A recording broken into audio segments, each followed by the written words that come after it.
Và sau khi nó lắng xuống ấy, thì ở trên bề mặt nước vôi ấy, nó sẽ tạo ra một lớp màng. Để các bạn biết sao không? Mình xin nhắc lại kiến thức hóa ở đoạn này, đó chính là CaOH 2 lần cộng với CO2 thì sẽ thành CaCO3 và với cả H2O. Xin chào tất cả mọi người, chào mừng mọi người đã quay lại cả Dinology. Và hôm nay thì chúng ta đã trở lại bếp. Chắc hẳn là các bạn nhớ bếp của mình rồi đúng không? Và hôm nay thì mình sẽ làm một món mà mình nghĩ rằng trong cái thời tiết nóng nực của mùa hè này thì các bạn sẽ rất là thích. Bởi vì bây giờ nói thật nhá, 40 độ ra ngoài trời ngồi ăn một bát bún bát phở ấy, nó như là một sự tra tấn. Nên là hôm nay thì mình sẽ làm một món mà cực kỳ mát mà vẫn ăn được ở ngoài đường. Thực ra là đây là một món đường phố. Hồi bé thì mình rất là thích, mỗi lần mà mình đi chùa với mẹ ấy, là mình hay được ăn ở ngoài cổng chùa, là ở trên một cái gánh hàng rong. Và các bạn nhìn thay rồi các bạn cũng đã biết rồi, đó chính là món bánh đúc nộm. Là bánh đúc nhưng mà làm theo kiểu nộm. Dành cho những bạn ở vùng miền khác không hiểu bánh đúc nộm là gì thì mình xin giải thích. Các bạn hẳn cũng biết là bánh đúc ấy là cái bánh mà kiểu dẻo dẻo mà có lạc. Ở trong miền Nam ấy thì người ta sẽ không làm giống miền Bắc, mà người ta sử dụng nước cốt dừa hoặc nước dừa để làm thành món bánh đúc thì nó thơm thơm. Nhưng ở ngoài miền Bắc ấy thì mọi người chỉ sử dụng gạo nấu với cả nước vôi trong thôi. Bánh đúc nộm thì người ta sẽ trộn với một loại nước làm từ nước giá luộc cộng với cả đậu phộng và mè, nó giống như là một loại sữa hạt, ăn với cả rất là nhiều rau, cực kỳ mát và người ăn chay thì cũng ăn được luôn. Và bạn nào không biết nộm là gì ấy, thì trong miền Nam nộm là gỏi. Nên là nếu mà các bạn không hiểu bánh đúc nộm là gì thì các bạn có thể gọi là bánh đúc gỏi hoặc gỏi bánh đúc. Ok, bắt đầu làm đi. Đầu tiên để làm được món này ấy, thì cái quan trọng nhất để làm được bánh đúc đó chính là nước vôi. Nước vôi thì mình đã giới thiệu với các bạn trong những video trước rồi. Thì có nước vôi ấy, thì cái bánh đúc nó mới trở nên trong và dai hơn. Nên là ở đây thì mình đã mua được một túi vôi ăn trầu. Nếu mà các bạn mua được vôi dạng vôi bột ấy, thì cũng sử dụng được. Và theo công thức mình nhớ là khoảng 50g vôi bột pha với khoảng 4,5 lít cho tới 5 lít nước. Ở đây thì mình có vôi ăn trầu người ta đã để sẵn ở trong nước rồi. Thì nó rơi vào khoảng 100g. Nhưng mà mình cũng sẽ thả vào khoảng 4-5 lít nước gì đó. Đây là công đoạn để tạo nước vôi trong. Vôi này thì các bạn phải ra hàng bánh hoặc ra những hàng trầu cau ấy, các bạn hỏi thì các cô sẽ bán cho. Không phải là vôi để xây nhà, để sơn nhà đâu nhé. Thực ra thì nó cũng hơi giống nhưng mà nó không hẳn là như thế. Bởi vì nước vôi trong ấy đó chính là CaOH 2 lần. Và cái vôi khi các bạn cho vào thì các bạn sẽ hòa tan nó vào với nước. Các bạn thấy nước vôi này rất là đục đúng không? Không thể là nước vôi trong được.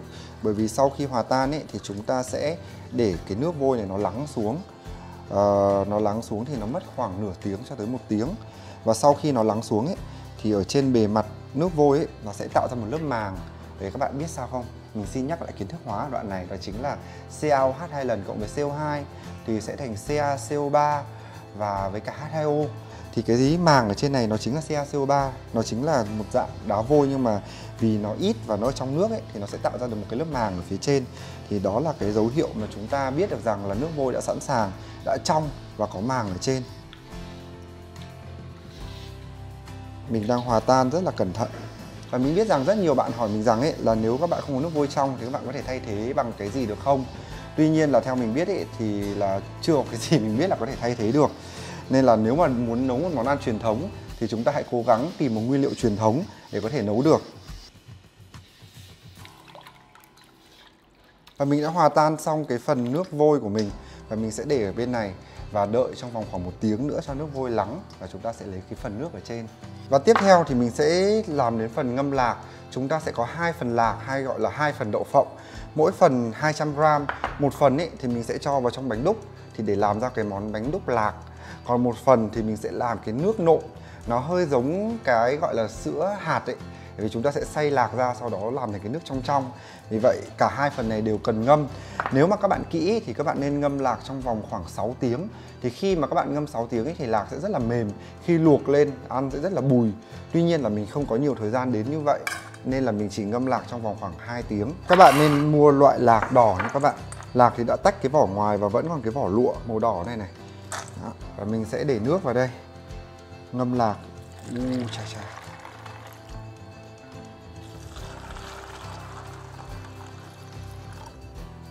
Và tất cả những chỗ này chúng ta đều phải chờ ở đây. Mình sẽ để sang bên này. Và bây giờ mình sẽ nói đến cái thành phần rất là quan trọng, đó chính là phần gạo. Thường thì các bạn có thể mua bột gạo tẻ để có thể làm được món bánh đúc. Nhưng mà theo kinh nghiệm mà mình đã xem được của các cô bán bánh đúc ở ngoài Hà Nội ấy, cô bảo rằng bánh đúc ấy hay là bánh cuốn thì phải sử dụng loại gạo là gạo Khang Dân, cái gạo mà tuyệt vời nhất để có thể làm bánh cuốn hoặc bánh đúc, hay còn gọi là những cái gạo tẻ mà nó ít dẻo nhất ấy, thì các bạn nên chọn những cái loại gạo như vậy. Và ở đây thì mình có 300g gạo. Tuy nhiên là mình phải ngâm nó với nước vôi trong, nên là bây giờ thì mình chưa thể ngâm gạo ngay được. Nên là hẹn gặp lại các bạn sau khoảng 1 tiếng nữa.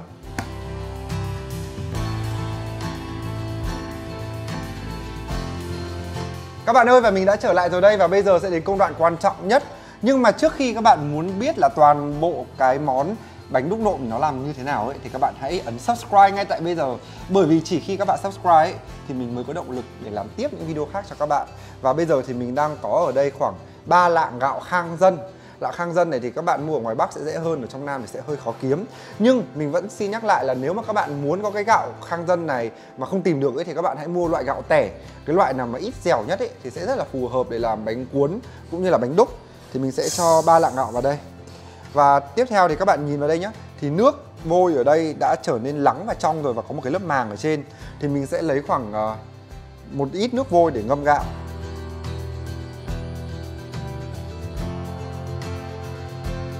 Bây giờ các bạn nhìn này, ở đây có một cái lớp màng.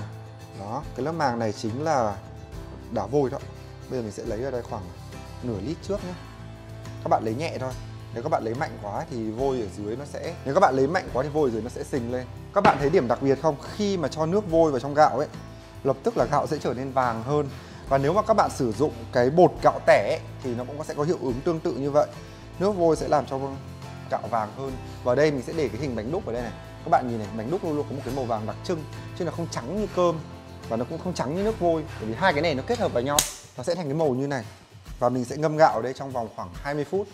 Đáng ra thì các bạn có thể ngâm trong vòng 2 tiếng. Tuy nhiên mình lưu ý với các bạn là nếu mà các bạn ngâm nhiều hơn 30 phút thì các bạn nên để gạo và nước vào trong tủ lạnh. Nếu mà các bạn để ở ngoài ấy, thì nó rất dễ bị chua.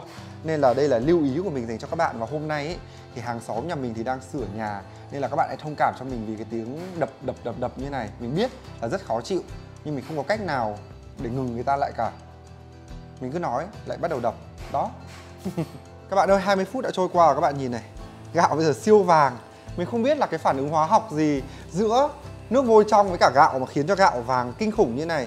Nhưng mà mình đã xem kinh nghiệm của các cô nấu bánh đúc ấy, thì đây là hiệu ứng đúng. Kể cả khi mà các bạn sử dụng bột ấy, thì cái hiệu ứng mà khi các bạn ngâm với cả nước vôi nó phải vàng như vậy. Còn mình ấy thì mình không sử dụng bột khô xay sẵn, bởi vì nhà mình có một chiếc máy xay rất là xịn. Nên là mình ngâm gạo, sau đó thì mình sẽ xay bột nước, chứ mình không xay bột khô. Ở trên đời có hai khái niệm, đó chính là xay bột nước và xay bột khô. Xay bột nước là các bạn ngâm gạo với nước rồi các bạn xay nó thành một cái dung dịch hỗn hợp bột và nước. Còn nếu mà xay bột khô là các bạn xay bằng cái máy xay sát để bột nó thành bột khô bụi thế này. Thì tùy theo điều kiện thì các bạn sử dụng cái nào phù hợp với cả không gian bếp nhà mình nhất. Còn mình thì mình thích xay bột nước nhất, bởi vì mình không muốn mang bột về nhà ấy, quấy bột nó tan cũng không đều. Xay bột nước lúc nào mình cảm giác nó cũng đều hơn. Mình nấu cháo sườn cũng y hệt như vậy. Bạn nào mà xem đến đây mà muốn xem lại cháo sườn của mình thì hãy xem lại video cũ. Và bây giờ thì mình sẽ cho vào cối xay. Mình sẽ cho toàn bộ phần nước và phần gạo vào. Gạo vàng thế. Chưa rồi nhìn thấy gạo vàng như này các bạn ạ. Và thực ra món bánh đúc rất là đơn giản, chỉ có gạo và nước. Nhưng các bạn biết tại sao nó thành bánh đúc? Mà bình thường chúng ta nấu gạo và nước thì nó sẽ thành bột hoặc cháo. Bởi vì chính vì nước vôi trong. Nếu mà các bạn chỉ nấu với nước không ấy, thì cháo khi mà để nguội lại nó không bao giờ nó đóng thành cục được. Còn nếu các bạn cho nước vôi trong vào ấy, thì cái bánh sau khi nó nguội lại nó sẽ trong hơn, nó sẽ dẻo và hơi giòn giòn một tí. Thì đấy là tác dụng của nước vôi trong. Thật là kỳ diệu, chỉ thay đổi một chút thành phần thôi mà chúng ta sẽ có một cái món khác. Từ việc nấu cháo sườn trở thành nấu bánh đúc. Và bây giờ mình sẽ cho vào máy xay. Mình sẽ xay trong vòng khoảng 1 phút rưỡi. Ban đầu là xay tốc độ nhỏ nhỏ thôi. Sau đó mình sẽ dần dần tăng tốc lên. Có một cái máy xay khỏe thật là tuyệt vời. Các bạn có thể làm được rất nhiều việc ở nhà mà không phải ra hàng. Và bây giờ chờ hết thời gian là xong đó. Và đã xay xong, chúng ta hãy cùng xem thành quả nhé.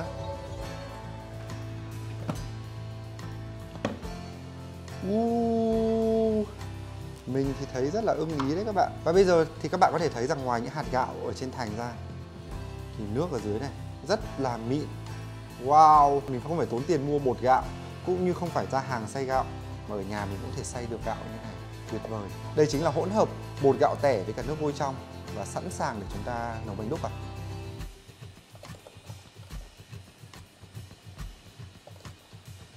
Đây là bước tiếp theo. Thông thường thì các bạn sẽ sử dụng 300g gạo với cả khoảng 1,5 lít nước.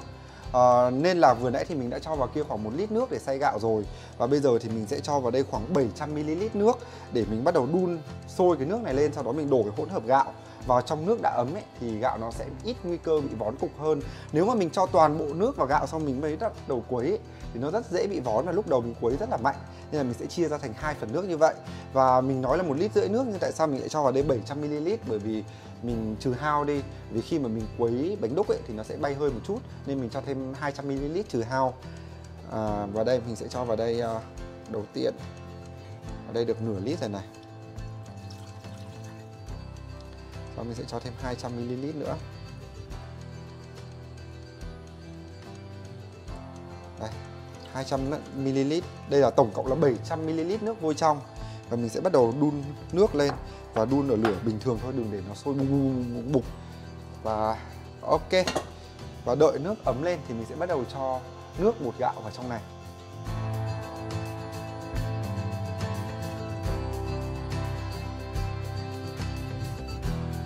Và bây giờ mọi thứ đã sẵn sàng. Nước thì đã sôi lăn tăn nhưng mà mình vừa hạ nhỏ lửa xuống.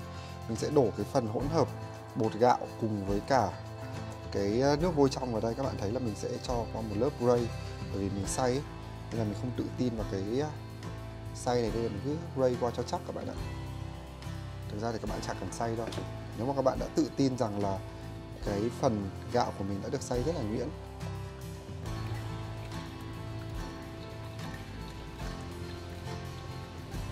Và sau đó thì mình sẽ chuyển thành lửa nhỏ và khuấy đều liên tục. Các bạn phải cứ khuấy đều chứ không nó vón với cả nó bén nồi.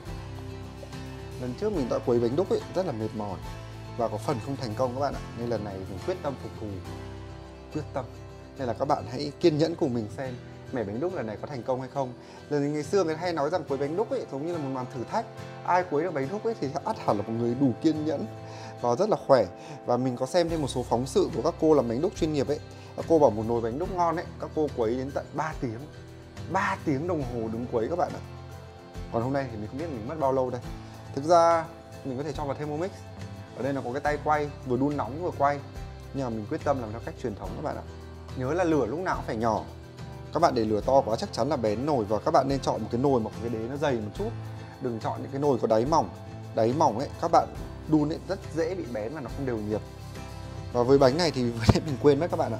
Các bạn nên cho một nửa thìa canh, bột canh vào cho bánh nó đậm vị một tí.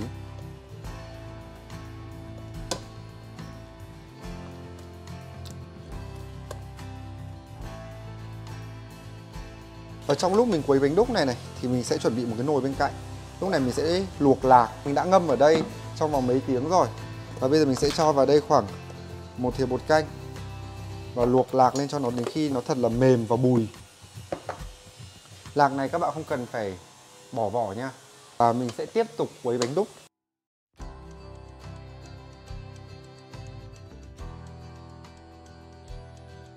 Các bạn ơi, lần này mình rất là quyết tâm. Phục thù.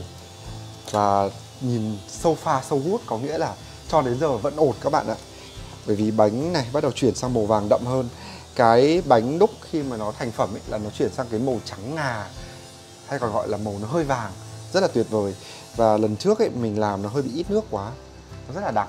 Và lần này thì mình đã rút kinh nghiệm và mình có nguyên cả một bể nước vôi trong ở kia. Khi nào nó đặc quá thì mình sẵn sàng tiếp nước. Và bây giờ vẫn rất là ổn. Mình đã quấy đến bây giờ là được khoảng nửa tiếng rồi. Tay mình vẫn rất là khỏe để phục thù với lần này. Cố lên. Và cái cảm giác thành công nó đang sắp tới rồi các bạn ạ. Và mình ngửi được hương vị của thành công. Ngày xưa khi mà mình còn nhỏ ấy, mình đi ăn bánh đúc nộm. Cái bánh đúc nộm nó cực kỳ đặc biệt ở một điểm, đó chính là chúng ta sẽ ăn món đấy khi mà nó lạnh. Cực kỳ lạnh luôn. Bánh đúc lạnh này, cái nước trộn cũng lạnh này, rau cũng lạnh này. Chính vì vậy nó mới hợp vào ăn mùa hè. Nó không có cái gì nóng cả, nó không có một thành phần gì từ thịt hay động vật hết. Và cái đó là một cái món ăn chay mà có lẽ với cá nhân mình là mình thích nhất, bởi vì nó gắn liền với tuổi thơ của mình. Ngày xưa đi chùa với mẹ hay đi với các cô, xong rồi hay dắt con đi theo để trông đồ này, để chơi ở trong sân chùa. Xong rồi chả có gì ăn, thời đấy làm gì có kiểu nhiều đồ ăn vặt, trà sữa rồi các thứ ăn vặt lung linh như bây giờ đâu. Được một cái bát bánh đúc nộm ăn ở đấy. Xong rồi mẹ nhờ cái cô bán hàng bảo cho cháu ngồi đây và để ý cháu nhé, để mẹ vào lễ chùa. Đấy là những cái câu chuyện tuổi thơ của mình. Và đến hôm nay khi mà Sài Gòn đang nóng khoảng 38 độ, Hà Nội nóng gần 40 độ, thì mình hy vọng rằng cái món bánh của mình sẽ là một cái gợi ý để cho các bạn, để có thể có một cái món ăn vào mùa hè thật là tươi mát và vẫn rất là truyền thống, như cái tình yêu của mình với các cái món ăn truyền thống của Việt Nam vậy. Các bạn ơi, mình có một tin vui cho các bạn đấy. Tin vui đó chính là mình đã thành công trong món bánh đúc rồi. Các bạn nhìn này, bánh đúc rất là mượt, rất là mịn. Người ta bảo là có công mài sắt, có ngày nên kim.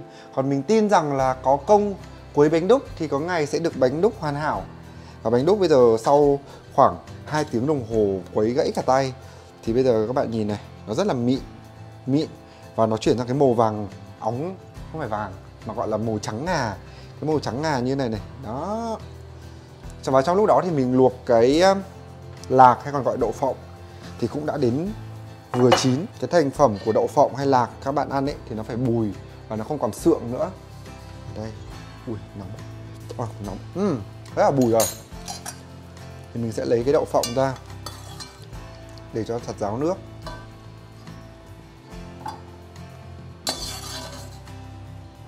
Đậu phộng này rất bùi, rất thơm.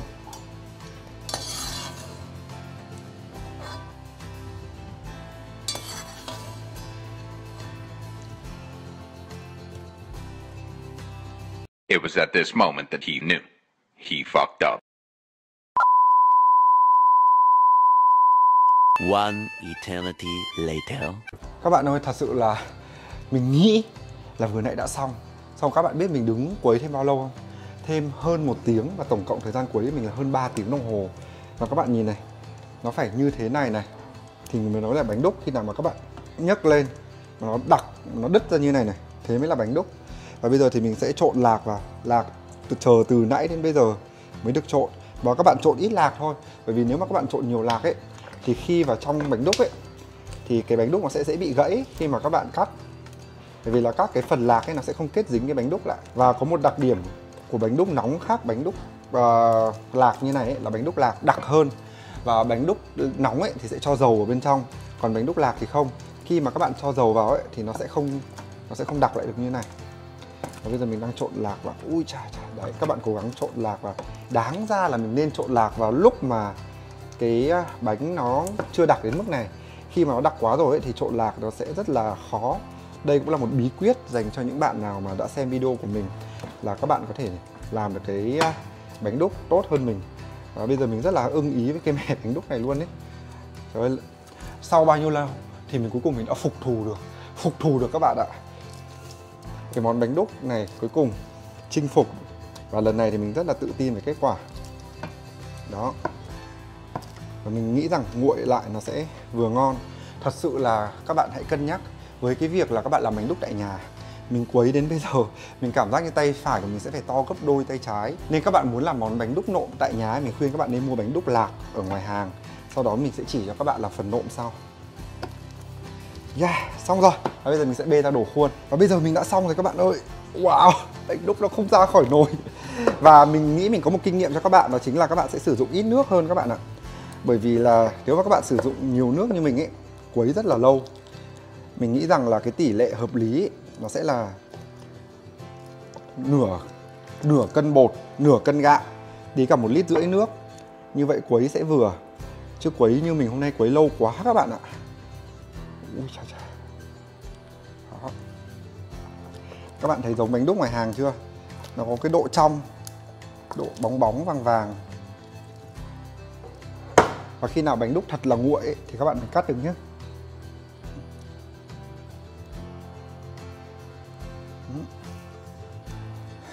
Khi nó còn nóng thì nó rất là dính tay. Núng nính. Và bây giờ mình sẽ để cái bánh đúc này thật là nguội và tí nữa thì mình sẽ cắt.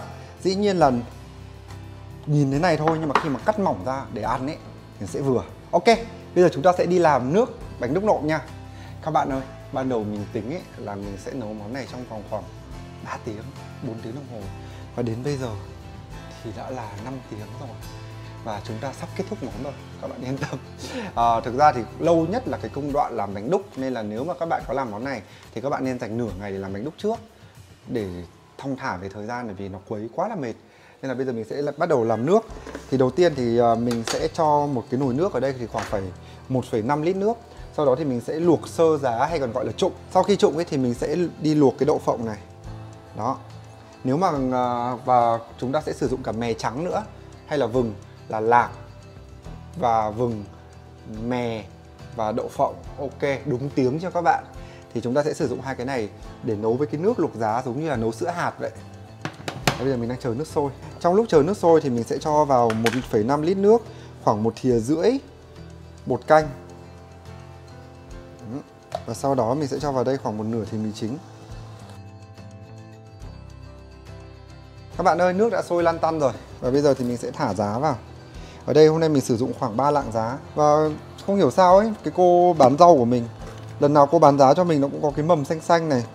Và bình thường ấy, ở Hà Nội thì mình không ăn cái giá có mầm xanh xanh này. Kỳ cục ghê. Nhưng mà chắc cũng không sao đâu. Và các bạn lưu ý là đừng trần giá kỹ quá nó sẽ mất độ giòn. Các bạn trần giá nó vừa tới thôi, để nó hơi mất cái mùi hăng một tí. Và cái nước giá chúng ta sẽ rất là ngọt. Tuy nhiên là giá thì chưa mất độ giòn. Đấy. Và khi nước sôi nhẹ trở lại thì mình sẽ vớt giá ra.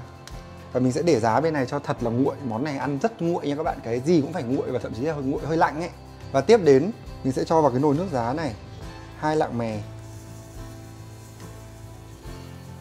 Hơi bị nhiều ấy nhỉ. Nhưng mà cái này nó sẽ giúp cho cái nước nó rất là trong và đẹp. Sau đó là mình sẽ cho vào đây 2 lạng đậu phộng đã tách vỏ. Và sau đó thì thông thường mình sẽ đun. Tuy nhiên là mình lợi dụng là nhà mình có cái Thermomix, lại khoe Thermomix. Mình sẽ cho cái này vào Thermomix xay nhẹ một cái. Bình thường ấy thì các bạn sẽ sử dụng cối để giã mè cũng như là giã đậu phộng. Tuy nhiên là hôm nay thì mình lười, nên mình sẽ sử dụng máy xay và xay ở chế độ nhẹ. Nó vẫn còn hơi bã bã một tí, như vậy cũng đủ ngon.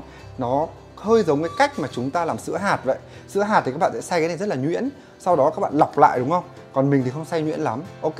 Và mình sẽ tạm gọi cái nước này gọi là sữa đậu phộng mè, hay là sữa lạc vừng, sữa vừng lạc, để ăn với cả bánh đúc. Ok, bây giờ sẽ đào xay nhá. Các bạn ơi, và bây giờ mè của mình này và đậu phộng mình đã đổ vào đây với 1,5 lít nước. Yeah. Mình sẽ để lên máy xay. Mình sẽ xay rất là nhẹ nhàng, bởi vì là cái này mặc dù mang tiếng là sữa vừng lạc, sữa đậu phộng mè, nhưng mà chúng ta phải còn một chút bã ở trong. Chứ còn nếu mịn quá thì không đúng. Mình sẽ xay.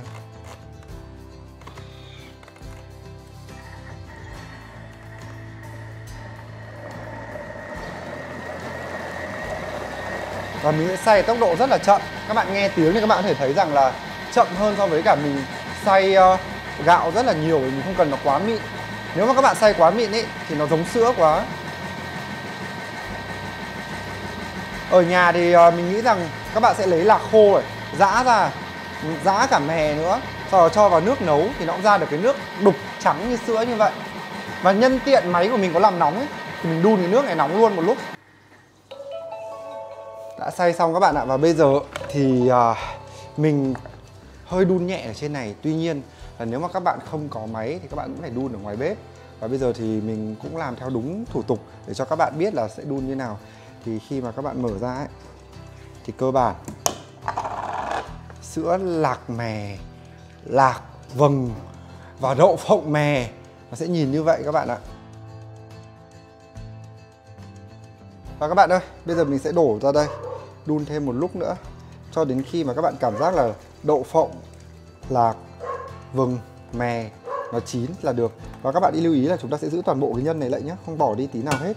Nó không giống như là sữa hạt là các bạn sẽ bỏ những cái này đi, hoặc là các bạn xay rất là nhuyễn. Còn món này thì chúng ta sẽ cố gắng là ăn hết tất cả bã. Đó, rồi mình sẽ đun lên một tí. Và cái chất nước nó sẽ cơ bản là như vậy. Và các bạn chỉ cần đảm bảo là các loại đậu của chúng ta trong này chín là được. Wow, đấy, trắng, rất tuyệt vời. Và sau khi đun cái này xong thì mình sẽ để cho nước thật là nguội đến nhiệt độ phòng, giống như là nước lọc mà chúng ta uống ấy, thì chúng ta có thể sử dụng được. Và hẹn gặp lại các bạn sau khi nước đã nguội. Và các bạn ơi, bây giờ sau khi mà cái nước này nó đã nguội lạnh ấy, mình phải ngâm nó vào một chậu nước đá để cho nó nguội lạnh và lạnh hơn nhiệt độ phòng khoảng 5 độ. Thì mình sẽ cho vào đây cái chỗ giá mình đã trụng từ ban đầu. Và mình đã có một cái nồi nước, đây gọi là nồi nước nộm. Đó, nó sẽ như vậy này. Nếu mà giá không có mầm ấy thì sẽ tốt hơn.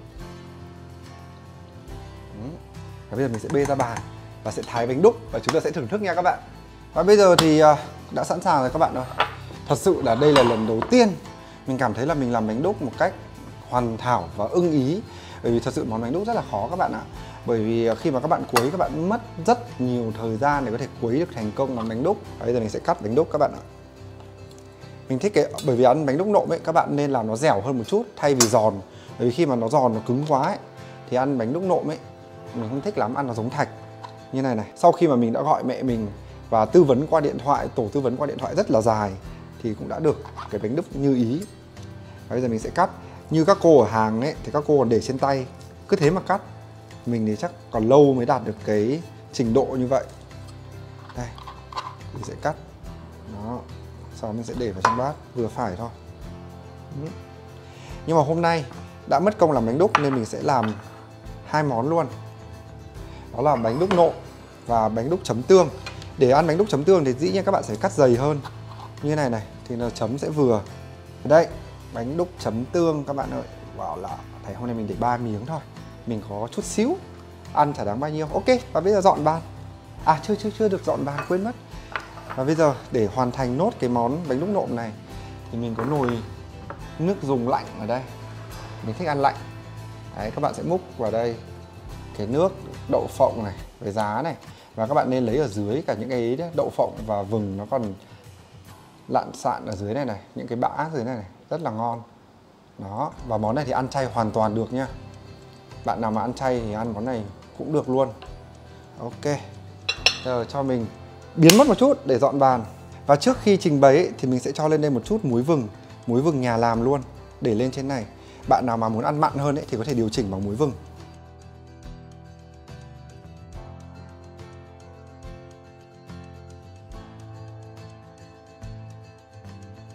Và thời khắc tuyệt vời nhất đã đến rồi các bạn ơi. Bây giờ mình sẽ ăn thử bánh đúc của mình.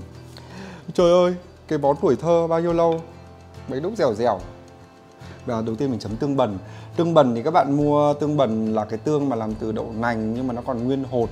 Thì các bạn sẽ băm một chút gừng này, cho một chút đường này, thì để cho cái vị tương nó dịu đi. Thì lúc đấy các bạn sẽ có một cái tương bần để ăn bánh đúc. Ngon. Rồi, lạc rất là bùi. Hôm nay không uổng công, mình luộc lạc hết. Ngon lâu đúng không? Phải đến hơn 1 tiếng. Và ăn với tương bần thì tuyệt vời đỉnh. Hôm nay đúng là món này là các bạn hoàn toàn có thể ăn chay được. Và mình sẽ để cái này để dành bụng cho ngôi sao của chúng ta ngày hôm nay. Đây chính là món bánh đúc nộm mà mình đã kể với các bạn rất là nhiều. Để ăn với bánh đúc nộm ấy thì mình sẽ ăn với rau kinh giới, rau tía tô. Và đặc biệt là phải có thân chuối. Tuy nhiên mình không biết tại sao trong Sài Gòn mọi người ít ăn thân chuối sao ấy. Mình đi kiếm thân chuối rất là khó. Mình phải đi đến 2 cái chợ không ở đâu bán thân chuối hết. Nên là mình phải mua hoa chuối. Nhưng mà bạn nào mà có thân chuối, cái đoạn non ấy, thái mỏng ra ấy, thì nó sẽ ngon hơn rất là nhiều, nó đúng kiểu hơn. Và khi mà ăn bánh đúc nộm thì nó ăn đúng như là nộm hay là gỏi ấy, thì chúng ta sẽ cho rau này. Đó, cho rau sống. Sau đó là ở đây thì sẽ có một chút ớt bột. Và mình có hỏi mẹ mình, và nếu các bạn nào không ăn chay thì các bạn hoàn toàn có thể cho thêm một chút được gọi là giấm tỏi vào. Cái vị giấm tỏi vào nó sẽ chua và các bạn ăn nó sẽ đậm vị hơn. Còn cái bánh đúc nộm này về cơ bản ấy, vị của nó chỉ đơn giản như thế này thôi, rất là thanh nhẹ. Và khi nào mà vào mùa hè tầm 40 độ ngoài trời ấy, thì các bạn có một cái bát bánh đúc nộm này, các bạn sẽ thấy rằng ui, nó tuyệt vời đến nhường nào. Đúng kiểu nộm luôn, đúng cái vị ngày xưa mà mình hay ăn, ngon quá. Khi ăn cái này ấy, thì các bạn không phải là ăn chấm mà các bạn ăn sẽ húp sụp xoạp cùng với cái nước, giống như là các bạn ăn phở bún ấy. Không ngờ đồ chay có thể ngon như này các bạn ạ. Hello các bạn, cho mình là một đứa rất là ít ăn chay, nên là khi mà mình ăn chay ấy, mình rất là kén. Và đây là một trong những cái món chay mà mình thấy rất là hợp khẩu vị của mình. Ngon quá. Và nhớ đừng quên ăn giá nữa. Và đặc biệt mình rất thích cay nên các bạn cho thêm một chút ớt bột. mà dạng là cái chili flake, nó còn nguyên hạt này. Khi mà các bạn cho vào ấy, nó cay vừa vừa, tê tê đầu lưỡi. Ăn với cái này tuyệt vời luôn. Wow, hôm nay ngon quá. Và mình cũng sẽ gửi cái phần bánh đúc nộm này tới một vài người bạn của mình để xem mọi người ăn có nhận xét gì không. Tuyệt vời. Và hôm nay mình xin thông báo với các bạn, mình rất tự hào. Mình đã chinh phục được một cái món mà mình đã từng làm hỏng. Và lần này thì mình có thể tự hào nói rằng là mình đã làm ok. Và món ăn của mình ngày hôm nay ngon. Và mình rất hy vọng rằng các bạn đã thấy món này. Và giữa cái tiết trời nóng nực ở cả Sài Gòn, kể cả miền Trung hay là miền Bắc đều rất nóng, các bạn có thể làm cho mình một bát nộm với toàn đậu phộng, mè và bánh đúc như này, ăn để thanh nhiệt. Và các bạn ăn xong ấy, các bạn sẽ cảm thấy wow, mát mẻ giữa trưa hè nóng nực. Và cảm ơn mọi người đã theo dõi video ngày hôm nay. Nếu mọi người làm lại món bánh đúc của Dino ấy, thì nhớ là up lên Instagram và tag mình vào để mình biết rằng là các bạn có thể làm đẹp hơn mình rất là nhiều. Còn bây giờ xin chào và hẹn gặp lại mọi người trong những video tiếp theo. Mọi người nhớ like và subscribe cho mình, bởi vì khi mà các bạn subscribe ấy, thì các bạn sẽ biết là video mới nhất của mình ra khi nào. Còn bây giờ tạm biệt các bạn, bye bye. Chào các bạn, vì tối qua mình chưa được ăn bánh đúc nóng, thế cho nên là ngày hôm nay mình sẽ phải ăn bánh đúc lạnh. Ngày hôm qua mình hỏi là Dino ơi, bây giờ mình sẽ quay lò vi sóng đúng không? Khi mà mình ăn thì Dino bảo là không, ăn lạnh. Ok. Mình hơi hồi hộp một chút vì không biết ăn lạnh thì nó sẽ ra sao.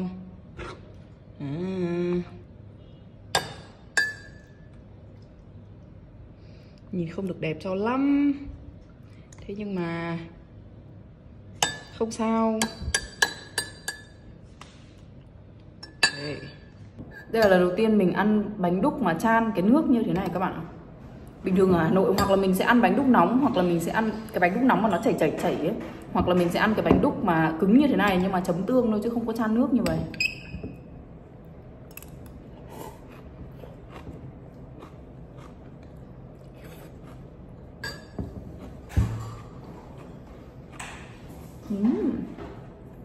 Mình đã làm nóng nó lên rồi. Hơi nóng một chút. Lại hơi nóng quá. Làm mukbang không phải đơn giản đâu.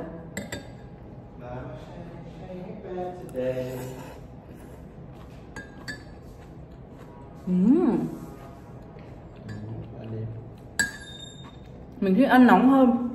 Ngon. Ngon quá.